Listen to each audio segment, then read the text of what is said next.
Samantala, binibilisan na ang pagdadagdag sa mga pasilidad ng mga pangunahing government hospitals, pati na rin ang legacy hospital projects ng Administrasyong Marcos. Yan ang umarangkadang balita ni Angela Babad.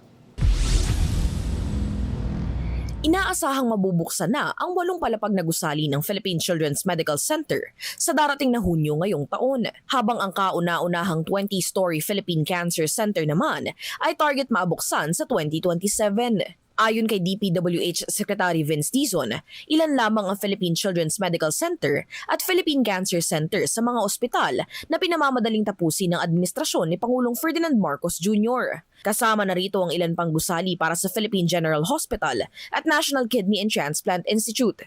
Naisolusyonan ng hakbang na ito ang mahabang paghihintay ng mga pasyente para sa mga serbisyong medikal. Alas 5 pa lang, pumipila na yung mga kababayan natin dyan sa PCMC. So, ang goal namin ni Yusek Murillo is by May, June, bubuksan na natin itong bagong building na to. No? At yun, malaki ang matutulong sa mga kababayan natin na kailangan ng pediatric services at consultation. Ito naman, yung Philippine Cancer Center, itong magiging first Philippine Cancer Center ng gobyerno. 20 floors to.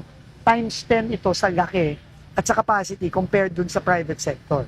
Ayon kay Dizon, tiniyak ni Pangulong Marcos na popondohan ng mas mabilis na konstruksyon ng mga karagdagang gusali para sa mga pangunahing government-run hospitals sa Metro Manila. Ako si Angela Babad ng PRTV News, nagseserbisyo para sa Pilipino.